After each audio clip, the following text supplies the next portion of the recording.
I've had people that question, because I have 2 kids here with me. I have a 1-year-old and a 3, just turned 4-year-old. Aw, baby. You're taking your kids to work with you? Where else would I take them to? You work at a child care center. Yes. Why not? If it's not good enough for my kids, it's not good enough for anyone's kids. So, do you have any concerns about life on the West Side or how things are developing around here? I mean, I think there's obviously concerns. The infrastructure is a concern, I think. Everything being older, falling apart, buildings literally falling down. I don't know. I think it's a shame that some of the people don't maintain the places that they live in the area that they live in. I don't know. The ones that make this side of town look bad continue to make it look bad and will never care that's any different. And I think that's a shame. That there's those of us trying to improve things and look a little and different. I don't think streets are maintained as well. Yeah, they're not. Sidewalks, curbs, even within Bloomington on the west side versus the east side. You know, for years I drive over potholes. And I live on the east. You would never east, see a street like this on the east side of Bloomington looking in this bad of repair for this length of time. Yeah, it may be for a while, but it gets taken care of really quickly. West Washington is a tremendously busy street. Yeah. And there are such terrible potholes over there. They recently fixed up Oakland, which goes out to like Fox Creek, which is the route I take home, and for the last number of years it's been a really bad drop off. I'm always worried, like, if you had to hit the curb, like you would blow a tire going off. Oh my gosh. And last month they put up big cones. I'm like, what kind of construction they're doing?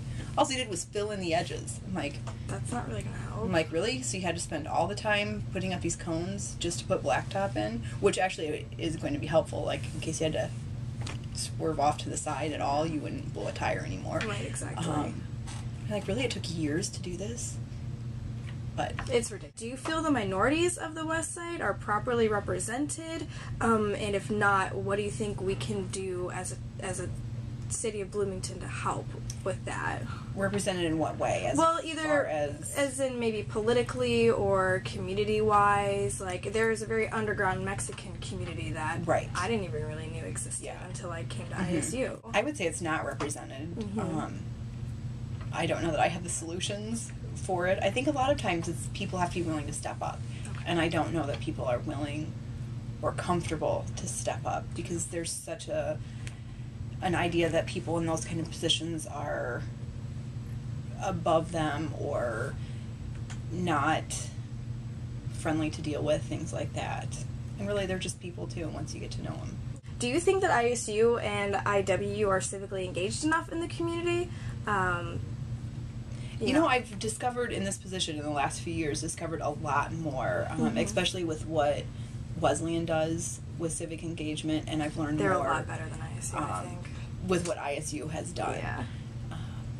So yeah, I've been quite impressed. I am an ISU alum, graduated 11 years ago from ISU, and I don't remember any part of that as part of my experience there. I was an ISU student, I lived on campus, and I really had no idea of what the rest of the community was.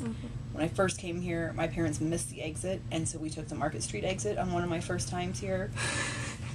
And all I could think is, where in the hell are you leaving me at?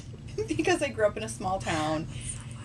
I still remember the house on Market as you get to downtown that was all like metal on the windows and boarded up. If you saw it, you would know which one I'm talking about. I think I know what you're talking about. I was like, oh my gosh, it looks really scary. They've actually been working on it last year, but this was 15 years ago. I'm like, oh boy. And now to think that's where I've spent the last 9+ years of my life. And I've never been scared here. I've never been concerned for my safety, being here after dark, walking to my car at night. I've never had those concerns. So then, what do you think ISU, seeing as you just kind of said ISU's like a closed campus, even though it's far bigger than Wesleyan, what do you think ISU maybe could do to help their students be more civically engaged? And I know they're doing things. I know Jen McDade. I know that she's working on different projects and that they've brought in community members and are having discussions with things. So there may very well be some departments that are more engaged than others that I'm just not aware of. So, if there was like one thing you could do for the West Side, regardless of budget or resources, what would you do, or what would you like to see happen? Regardless, like if I had unlimited money, a lot of cleanup. Yeah. I think that